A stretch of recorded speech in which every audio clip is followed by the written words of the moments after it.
Hey guys, what's up and welcome. It's Matthew here, the designer and developer from South Africa. Who is this video for? This video is for someone who wants to know and learn in details higher level programming concept, things like design patterns and systems thinking or systems engineering. These are useful topics that are used by I'm not sure, professional engineers and in bigger companies. But in YouTube, when I'm watching YouTube clones and YouTube projects, and even when I'm following people that I consider them my mentors, people who have helped me to be where I am, when they are teaching, they rarely talk about design patterns. So how am I planning to approach this, or how am I already approaching it? I've got an accounting system that I have created. It's a live system.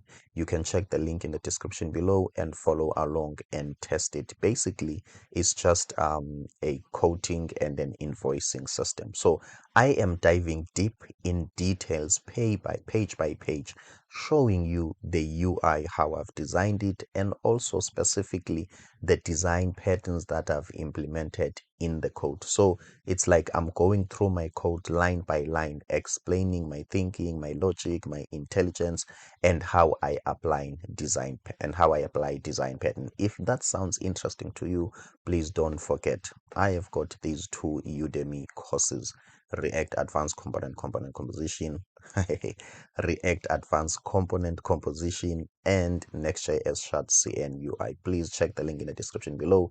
You will find the link to these courses. I will appreciate if you can support me here. So without wasting time, let's just jump straight into it. So as you can see on my channel, this started here. Okay, this is the first video and this is the second video. If you might want to get the whole thing, please, I recommend that you start from here and watch video number 2. So as you can see, this is a clean, nice system or user interface. Somebody might ask, how did you design this? Okay, in case you didn't know, I created my own component library, which is Met Components. The link will be in the description. So all the components that you see there, for instance, let me just show you an example. Met form. Okay, as you can see, guys, this is a met form. Okay, so as you can see, this is a met form. You can type whatever you want to type, and so these are ready-made components from my library, Met Components. So if you might want to learn more about Met Component and how to use it, here are the 2 videos where I'm creating some sort of an e-commerce UI, okay, using Met Components with a slideshow or a carousel as well.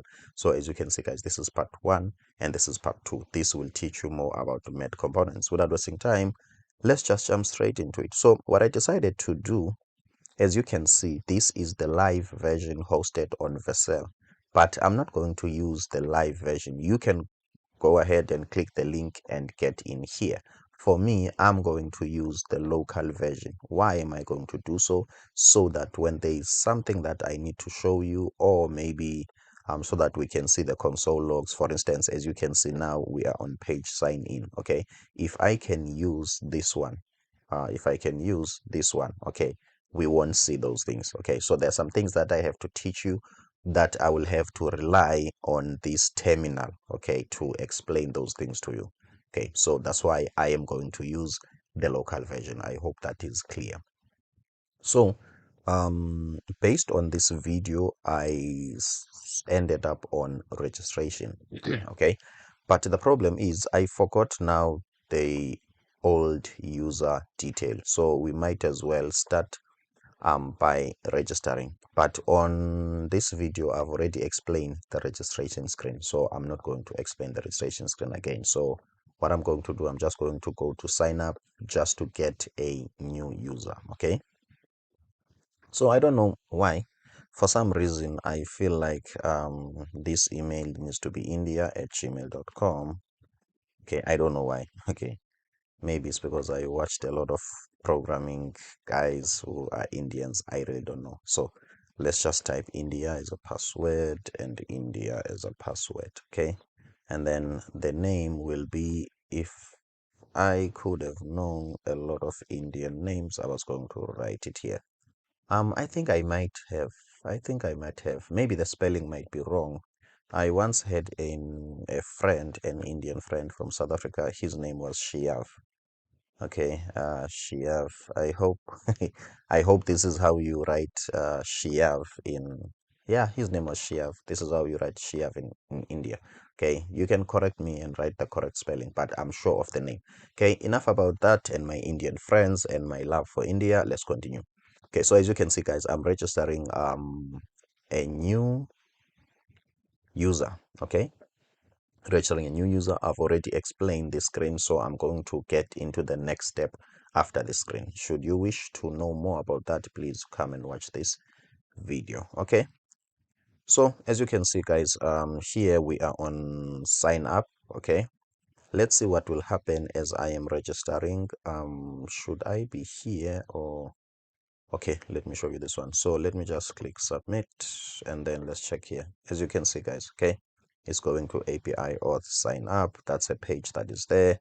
And also sign up 200. That means everything's well. As you can see, it's rerouting to dashboard. Let's check that. Okay.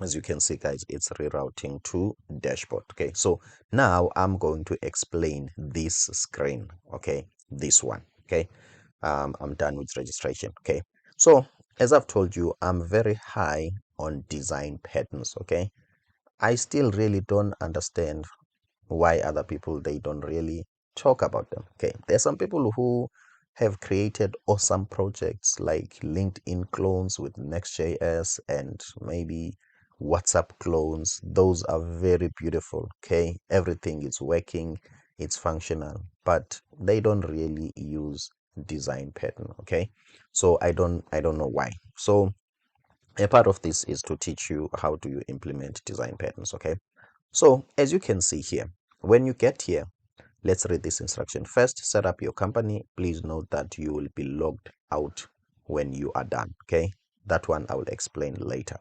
But the interesting thing here is in whatever route that you route to or whatever you click here, this will always be shown. Okay, why? Simply because you don't have a company yet. Okay, so as you can see now, this route it's client client. Okay, dashboard clients client, but it still shows this. Okay, so let's click invoices. So it will route to invoices, but it still shows this. Okay, one way to go about it, as many other developers do, you will go to each and every screen. You will have a condition. If whatever, then show this. Okay, I hope you understand the details of whatever. Okay, so if this, then show this. You go to those details. If this, then show this. If this, then show this. Okay, I think design patterns, they are not a list of let's say best practices written by a gang of four, the GOF. You can go ahead and search the GOF on Google. It's not some sort of that set of instructions. Okay, but I think it's all about recognizing repeating patterns in your code and then doing something about it. Okay, design patterns are as easy as that. If we can search them, okay, if we can search design patterns, maybe you might see a complicated list of rules and where they come from. Okay, maybe there will be what can I say, object oriented programming, things that you might not understand. Okay, maybe if you read here, you might feel like you understand the English, but you might not understand the actual detail and implementation. Okay, so now I'm breaking it down, making it simpler to you. Design pattern, it's all about recognizing a repeating pattern. It's either a problem or a solution or whatever, and then capitalizing with it or making it a rule of thumb or a standard or a norm. I think that is a design pattern. Okay, so this is what I mean. Some design pattern you might have names for them. My apologies about that. Some design pattern you are going to have names for them because they are here. Okay, let's see, creational patterns. As you can see, the factory method, the abstract factory method, the builder pattern, singleton, and prototype, there are names for them. But if you understand design patterns and you have implemented them, or at least you've read them, you are going to come up with your own design pattern. Your mind will be in tune with design pattern, and you are not even going to know if you've applied a design pattern, because you have just recognized a pattern, um, a solution, a repeating solution, and you've decided to capitalize on it, and you generalize it and make it a standard or a norm. For me, that is a design pattern. It doesn't have to be written somewhere. My apologies about that. So let's talk about how I've solved this problem, okay? Because I want this to be shown so that if you don't have a company, you don't visit any of these, okay? So let's go to the layout. My apologies about that. So let's just go to the layout so that I can locate this, okay? So let's go to my dashboard. Okay, let's go to app root. Yes, dashboard. I want the layout of the dashboard. My apologies about that. The layout of the dashboard. Okay, as you can see, guys, this I have to delete it. Okay, and I really don't have to keep it. Okay, so as you can see, this is the code. Okay, this is my code. Let me try to format it. Let's see. Okay, only 100 lines. Okay, as you can see, guys, this is my code. Okay, I think this code, it's a little bit shorter than maybe somebody else might be expecting. Okay, so how did I manage to do this? Okay, so as you know, with Next.js, if you've got a route, which is, let's say, dashboard, here is the route dashboard, and this route has got a layout, okay, in it. Okay, it has got a layout. So this means that all other pages which are inside this layout, okay, this route that has a layout, let's just check which are those pages. Apologize about that. So inside here on dashboard, chats, clients, companies, invoices, items, code, users, if you check here, these are those things. So they are under this route. And this route has been, let me use this, contained by a layout. The layout is like a gatekeeper or security guard. Okay, here is the layout. So if you've got this layout, okay, this layout can make some decision on what needs to be done by these routes, because it governs these routes. It's like it's like saying that these routes will never pass through the rendering stage, will never go to the rendering stage without passing through the layout. I hope you understand that concept. So with that being said, what I decided to do, instead of making some condition in all of these layouts, okay, apologies about that, instead of making some conditionals in all of these routes, okay, what I decided to do, I decided to create a component. Okay, this is how you think in patterns, okay, and design patterns. I decided to make a component. What is the name of that component? The name of that component is has a company. Okay, for me, it's more like a question than a statement. Okay, you can read this in two ways. You can say has a company, which is you are telling me or you are saying it has a company, or it can be a question, has a company. Is that correct?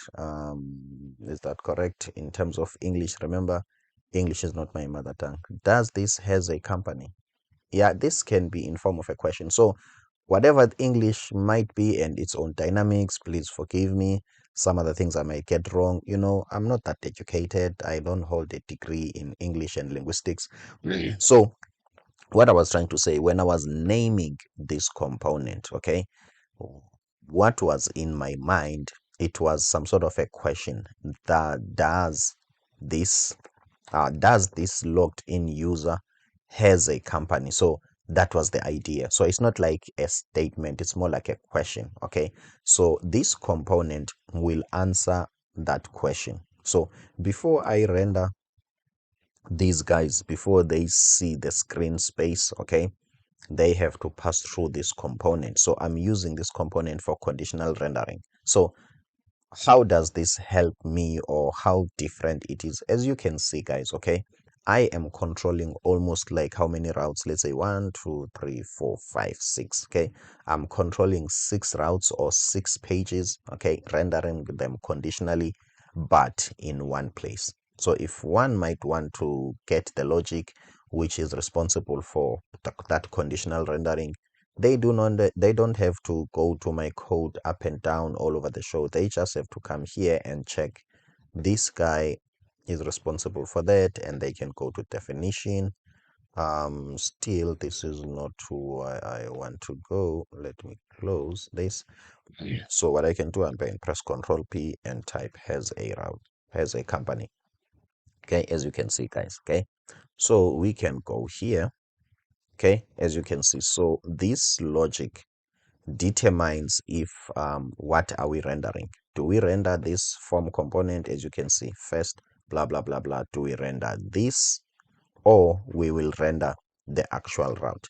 I hope, guys, this is clear. If it's not clear, please shoot a comment below. Okay, so as you can see, guys, I'm trying by all means to have one source of truth when it comes to conditional rendering. I don't want to conditional render all over the place. Something that I see in most YouTube clones, okay? Even the professional guys, maybe you'll find a guy saying they have worked for Facebook, LinkedIn, and but when you look at the code, sometimes you feel like there could have been one source of truth here, so that when another developer, or even when you want to maintain the code, you can just go to one place and it changes everywhere. So let's continue.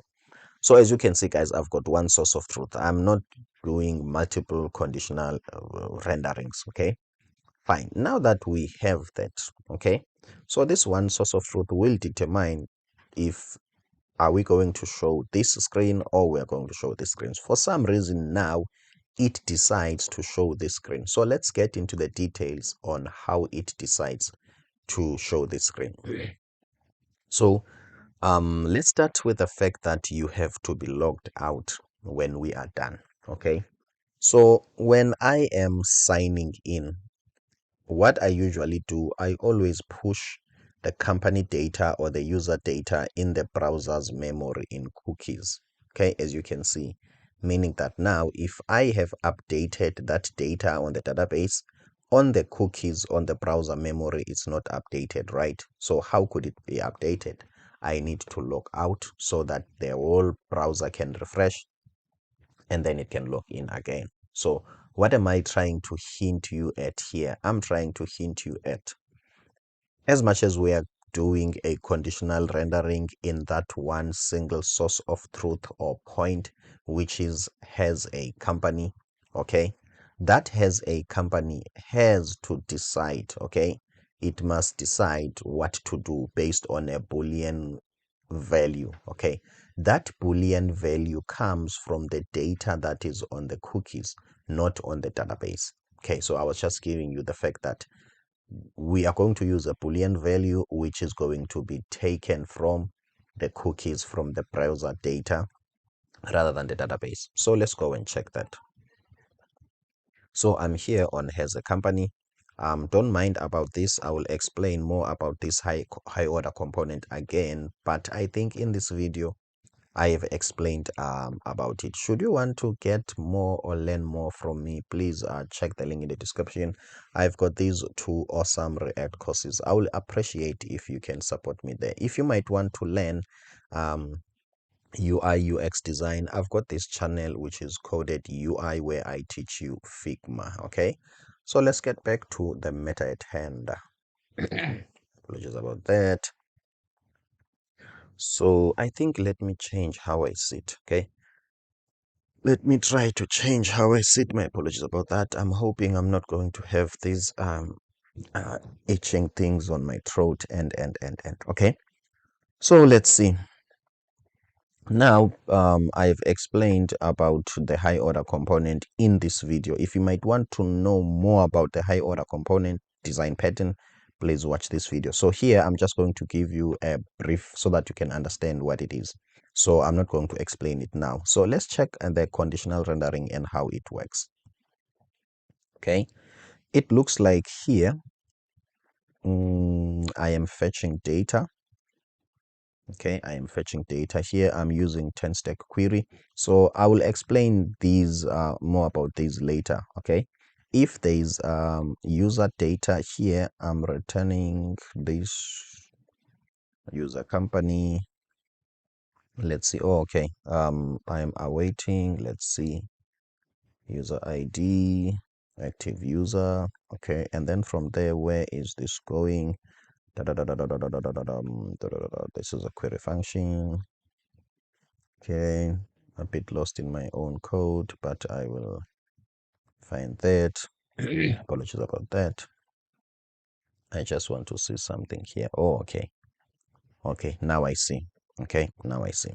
So what I am doing, guys, okay, I think here I have not relied on the data that is on the cookies, okay, as I've said. Okay, I keep on updating the code. Maybe that was an old strategy. Okay, the reason why I was lost a little bit, it's because I don't see what I was expecting. Okay, so that means I completely forgot my code. Believe me, maybe I've got almost like 6 months in a row working on this. Okay, so I keep on updating it. Okay, fine. So that means the Boolean value is not determined by the data that is on the cookies. My apologies about that. I forgot about the code. Okay, that means what I do, okay, I take the user ID.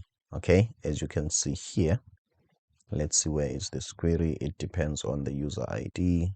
As you can see, this is user data. Okay, dot active ID. Okay, once I get the active ID, I will query the user data. Okay, once I get the user data, I will know from there if they have a company or they don't. If they don't have a company, that means I must present this screen. If they have a company, that means I must not present this screen. But however, let's just check here, guys. Okay, there is still something that has got something to do with cookies. Okay, it doesn't mean I was completely wrong or completely forgotten my code, because now I'm starting to see here I still have something. I still have a code that has got something to do with cookies. Okay, so I hope you do see this one. Okay, so let me try to explain in terms of 10-stack query and how it works. Okay, so with 10-stack query, when you want to fetch data, okay, you use query. If you might want more information about this, let's just search 10-stack or React query. Okay, it used to be React query, but now it's 10-stack query. So you can come and read more about what I'm saying here. So you use this method, which is use query. Okay, you give this a query key. A query key, it's like a unique identifier, so that when you want to refer to the data that has been fetched here, you can sometimes in a different place use this query key and access it. What if maybe you want to refresh this data, okay, without even doing this again? You can do that with 10-stack query, supplying this query key. And then this is a query function. This is a function that will query the data. 10-stack query doesn't really care which method do you use to connect to your backend. Maybe you can use a default JavaScript fetch method. Maybe you can use Axios. It doesn't matter, as long as you are going to return that function, okay, as a promise, which is, that's why I've got await here, okay, as a promise. I hope you do understand this one. So with me, I've got a function already behind the scene. It uses Axios behind the scene, but it's some sort of an interface. It's a function that I use when I want to read something from a database. Okay, so this act as a fetch. So I hope you get this. Okay, so this means that I need to get the user data to test if does it has a company or it doesn't have a company. I hope that one is clear. But when I'm doing that, don't need to just choose a random user ID. Okay, I need to get the ID that is logged in. Okay, the ID that is logged in. And the ID that is logged in, how do I know the active user? Okay, if I want to know more about the active user, I need to get this token. Meaning that, as you can see, guys, I'm still going back to the cookies. So in a way, I was somewhat right about the cookies. Okay, maybe I have forgotten a small thing. So meaning that there is this data that is sitting here on the cookies, or on, am I right by saying this is on the cookies? Let me just quickly check, guys, but it's on the browser memory. Yeah, cookie value, I think I'm right. Okay, this data that is on the cookies. What is this data? Okay, as you can see now, it looks like it's a combination of whatever, what can I say, encrypted data. Okay, so I am using, what is this technology? JSON Web Token. JSON Web Token. Okay, also I will explain this in details. Okay, I'm using JSON Web Token to create that encrypted data. So if one might ask, what is this data? Let me just show you instead of telling you. Okay, I'm going to put that long screen here. Let's see when it's decoded what it is. Okay, it has got this information: active user. Where is that name now? I think I saw. Okay, the active name is Shiav. The active email, it's india@gmail.com. The active image path, it's this. The active user ID, as you can see, this has got the ID. Okay, so meaning that as much as I want to do some conditional rendering here, okay, I have to go and fetch this from the cookies. Okay, so that I can get the active user ID, and then when I'm done getting that, I will pass it here. Okay, as you can see, guys. So somebody might ask, it looks like you are getting it from user data instead of fetching it from the cookies. Let's follow user data and see how it relates to cookies. So as you can see, const user data, there is a hook here. I've created a special React hook. Well, somebody might be like, a hook is just a hook and it has got nothing to do with design pattern.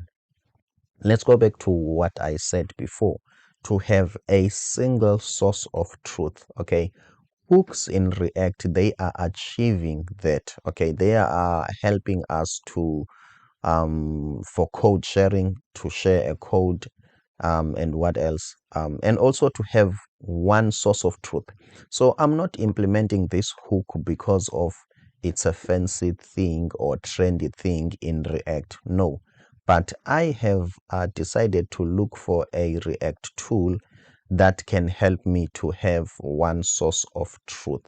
Okay, that's more like a design pattern. I cannot pinpoint the name of it at this point in time on top of my head, and believe me, I don't have to. Most people, they fail in understanding design pattern and applying systems thinking simply because they think that they have to know that I have applied a singleton pattern, I have applied a factory pattern, I have applied a whatever pattern. You don't really have to. Okay, the more you get into design patterns, the more you just implement them without even knowing it. Okay, so what I was trying to do here, I want to reuse this, so I have used a special hook. This is TypeScript. Don't mind about this. So let's just go to this hook to see what it does it has got something to do with cookies? Okay, let's see. So when you execute this, what it does, it has got a user data here. This is just a variable. Okay, this is just a state variable. Just treat it as a variable. Let's check here. It uses use effect, and it's using something else, which is active user action. Okay, it uses active user action dot then dot set user data. It looks like as much as it's wrapping, okay, it's interfacing something. Okay, there is another function here which actually connects or talks to the the cookies. Okay, let's go to that function. Let's see. Okay, what to get active user. Okay, let's get here. When we get here now, this has got a used server. That means now this is going to run on a server. Okay, let's see. This is type payload. This is just a type script. Let's see. Async function, active user action. As you can see, guys. Okay, if you've heard about Next.js server actions, okay, so that's why this is active user action. It's a server action. It's meant to run on a server. Okay, fine. Why it has to run on a server? Simply because whenever you want to access the cookies and other things, you do that in a server, not in a client. Okay, let me be clear about explaining this. Okay, because maybe somebody might say, no, I can access, let's say, whatever cookies using JavaScript on a front end or on the client and whatever. Okay, let me say this in this manner. Okay, there are functionalities, there are things that you have to do on a server when it comes to cookies. Okay, let me explain maybe why. This is more like not necessarily sensitive information, but it's not made to be on the public. It's not like this image. It's not like these things. Okay, it's not made to be there. It's for me as a developer to know. If you happen to find it, there is no train smash. There is nothing that's going to happen. You are not going to hack the system. But ideally, it's not for you as a user to know about. It's for the browser to know about. Okay, I hope you see why we are pushing these more like to the server and perform these to the server, simply because they are for the browser. And also on Next.js, you set cookies. Okay, you manipulate these cookies on the server side. Okay, meaning that you return a response with this cookie embedded. So now I hope you see why we go to the server in order to manipulate some other things. When we are in the server, we are manipulating the browser itself, and this data, believe me, it's not for you as a user to know about. And I think you care less, more especially when you get here, you find this type of a data. Okay, as you can see, this is not something that you can use. This data has not been encrypted for you not to know it. I have been working on JSON Web Token for some time, and I have been copying and pasting other companies' JSON Web Token and pasting them here, and I will get a data like this. Okay, so I'm trying to say this is a common practice. This is not encryption in a way that it's safe, and no. Okay, it's just a way in which the JSON Web Tokens work, and that's about it. So I'm not hiding this information. As much as I'm not hiding it, it's not information that is supposed to be publicly available. So let's go back to the matter at hand. Okay, so in order for us to really manipulate and work with cookies and get some cookie data, it's better if we do it in the server, and that's why I'm using a server action here. So let's go.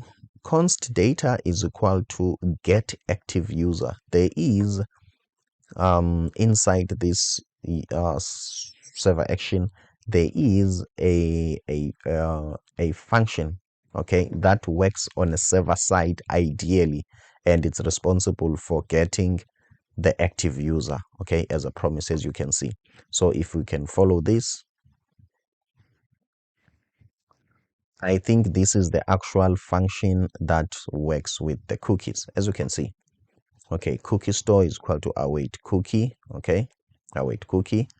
As you can see, these cookies is coming from next headers. Okay, more about that later. So that means we're getting the cookie. So the token is equal to cookie store, which is this variable dot get token. So this is what I'm getting. Where is this value? I'm getting this value. Okay, so let's check, does this value exist? If this value is true, it exists, we execute this. If it doesn't exist, it's not there, we return null. So if it exists, that means the cookie is there. We type here const payload is equal to await verify token. Okay, We are trying to verify if is this token, what can I say, the correct token. Basically, JSON Web Token. Let's go back here. I'm sorry if I'm explaining a lot of things and I'm confusing you, but for now, this is the best way I know how. Should you get confused, just shoot a comment below. I will create a video specifically that will explain these things. Basically, JSON Web Token, it's not an encrypting mechanism or piece of technology. As I've said, we are not all about hiding this information and making it to look like this. That's far from it. Okay, it's not about that. But let me tell you the essence of JSON Web Token. JSON Web Token, it's more like an authorization mechanism. Okay, when I'm saying authorization, I just mean who has the authority. Okay, who owns this data. Okay, who owns this data, let's say. Okay, this method, okay, this object, even though it's not about the actual object. When we say data, we mean the data inside the whole application, so we are trying to protect it. So when you think of JSON Web Token, think of it in that manner. Okay, we want to know, are you the real user? Okay, so with that being said, why are we verifying the token? As you can see here, this is EAT, which is I think it stands for the time this was created, and this is the expiring time. Okay, this is the expiring time. When is it expected to expire? Okay, so that means with the JSON Web Token, okay, with using the JSON Web Token, you can log in a user, right, and keep its own data. Okay, not necessarily encrypted, but securely. I will explain the details of securely in a moment. You can save the details securely, not encrypting them, but they are secure. And then you can monitor if this user is still the actual user using this complex string. This complex string is just here to say that the user that has logged in, it's still the same user that is that is requesting multiple pages on the application. It's still the same user. Okay, let's say I'm a hacker. This token is available. I can come here and change it. Okay, this is where I am going to catch you. I need to verify the token. Okay, JSON Web Token has got an algorithm that never fails. Should you tamper with that string, this won't return the data that it was supposed to return. Okay, sorry guys, I just have to pause the video. As you can see, my laptop is running low, so I'm just going to pause the video, put in the charger, and we will continue. Thank you so much for understanding. Hey, I'm back. Thank you so much for understanding, guys. Don't forget, should you wish to support me, I've got these two awesome Udemy courses. Maybe you don't have the money to buy these courses. Believe me, these courses has got some free previews. Okay, meaning that there's a lot of information that you can watch on the free section before you get to the paid section. This course start from Figma, in case you didn't know. Okay, I don't start from just coding. I start from, remember, I'm a designer and a developer, so I start from designing on Figma, and I think the entire Figma part is free. Okay, I've given it for free, and then somehow then you will have to pay. So I'm trying to say, even if you don't have the money, you can just come here and learn for free. Okay, let's go back here. Let's say somebody has tampered with our JSON Web Token, that string, and then JSON Web Token has got a certain algorithm. I hope now you see the safety part. Okay, when somebody explained JSON Web Token to me, they were all about encryption. Okay, to which they have confused me. It took time for me to understand JSON Web Token, because they were talking about encryption, and you know, that is not safety in that manner. We are not hiding that data from you. You can access it. As I've told you that I've been accessing a lot of JSON Web Token data for a lot of companies, but I did nothing with it. Okay, I did nothing with it. So let's go back here. So if you have tampered with that code, then this will tell you you won't receive any data from here, and then return the payload. This will be null. Remember, we want this data here. We want to see if do you have a company. Let's go back here. Okay, as you can see, company name none. Okay, that means I want to know if you have the company or you don't, so that I can make a decision. Okay, so imagine now if here I'm not returning even this data, I'm returning null. It will mean that somebody has thought of himself as a hacker or clever. They decided to manipulate this without even knowing what it means. Maybe they might copy it and paste it here, and then you never know, they might want to change it the way in which they want. It doesn't matter. Whatever you change here, this string now is no longer going to be like this, and this will catch you. So let's say everything works well, I return this payload, so meaning that now I will get the user data. Okay, from where? From the cookies. I hope this long explanation has been worth it. I have managed to explain to you what a JSON Web Token is.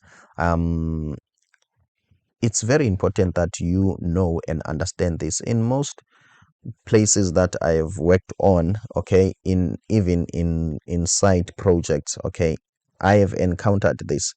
One of those, I think I was working on Apple and Spotify API, and also they are using JSON Web Tokens. Okay, let's say you want to use their API, you register as a developer, you've got a developer ID and developer account, so meaning that they need to keep track of you as you are using their own data. Why they have to do that? What if maybe you can, I'm not sure, hack them or break their own policies and access the data which you were not supposed to? So they need to monitor you and understand.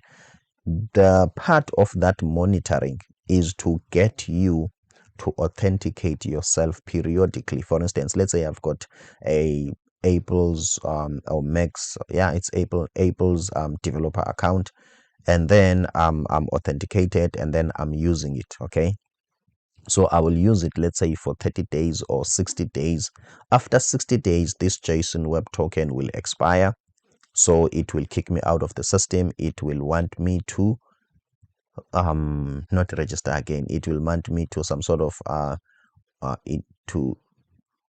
I will have to be authorized again.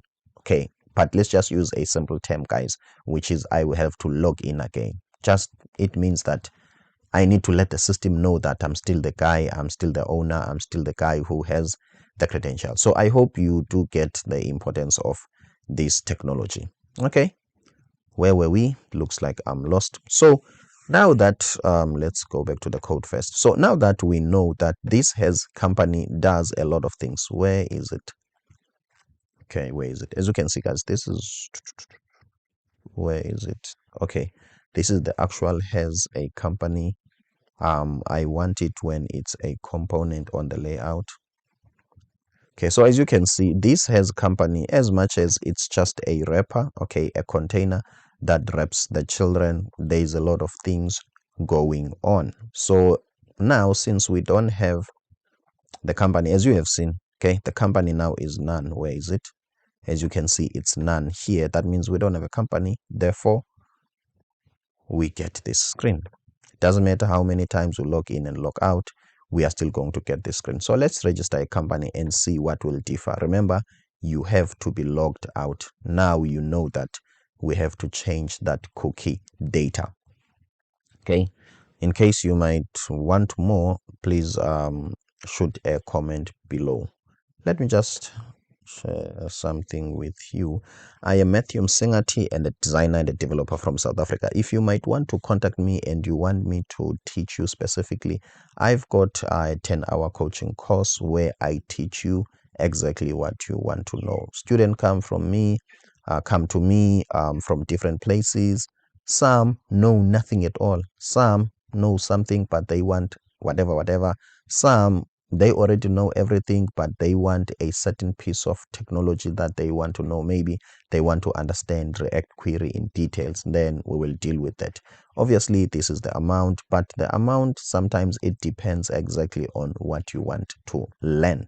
Okay, so if you might want, you can click here, discovery call, give me your name and email, and that is it. Okay, so let's continue, guys, with this. So what we want to do now, we want to add a company. Okay, we want to add a company. Let's just say our company is Canada Monks. Okay, Canada Monks.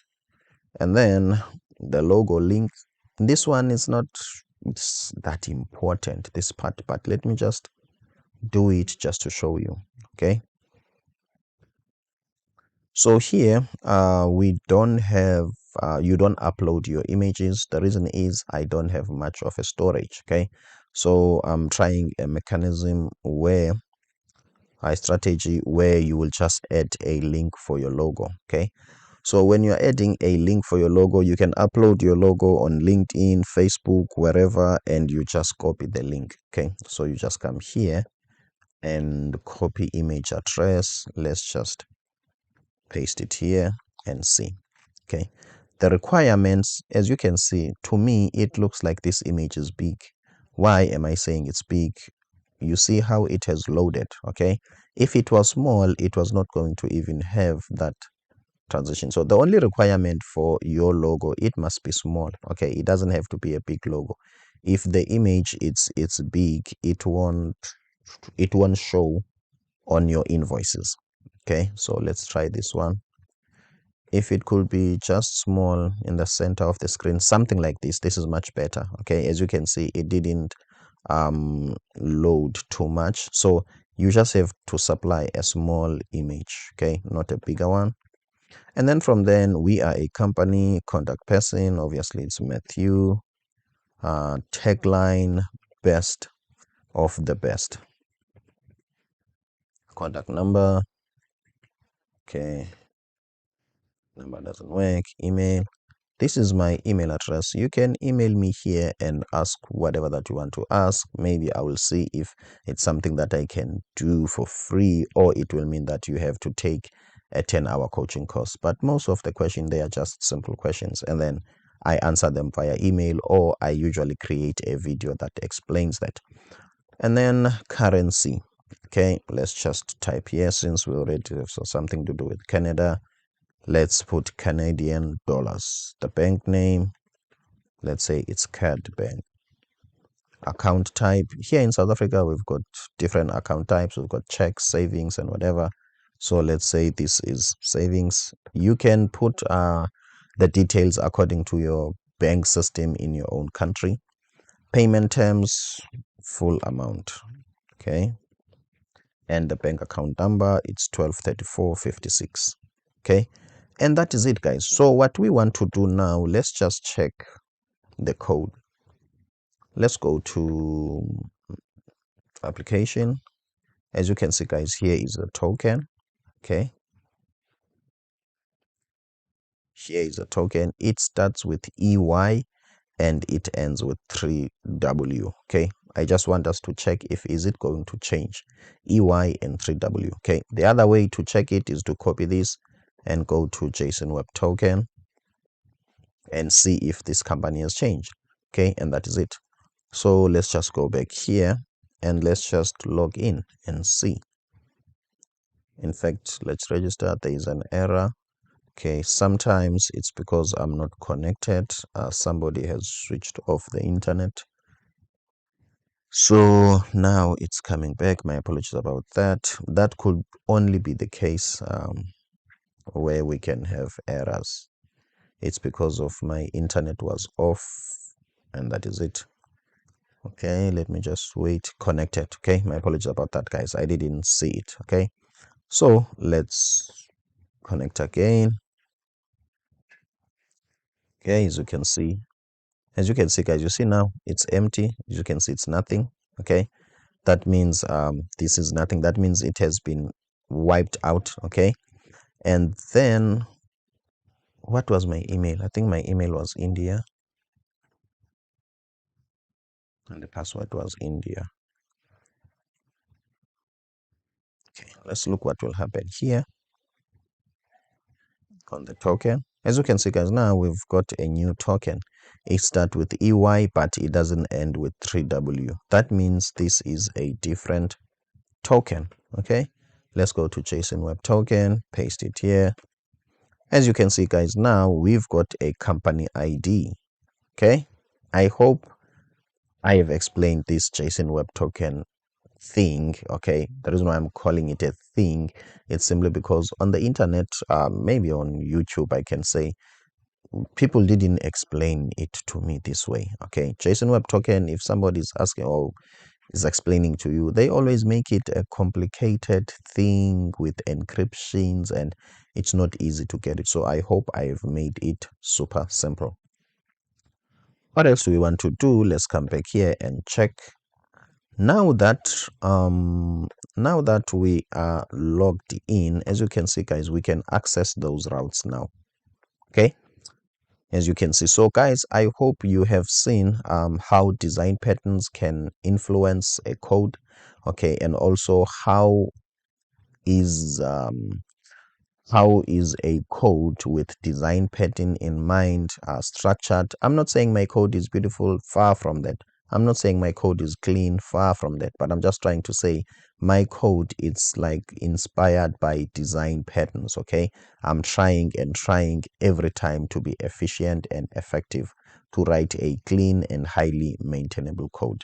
In case you don't know me, I am Matthew Msingati. I'm the designer and developer from South Africa. I am the best of both worlds, and I am the greatest of all time. Stick with me, I'll make you famous. I'll take you places to see different faces.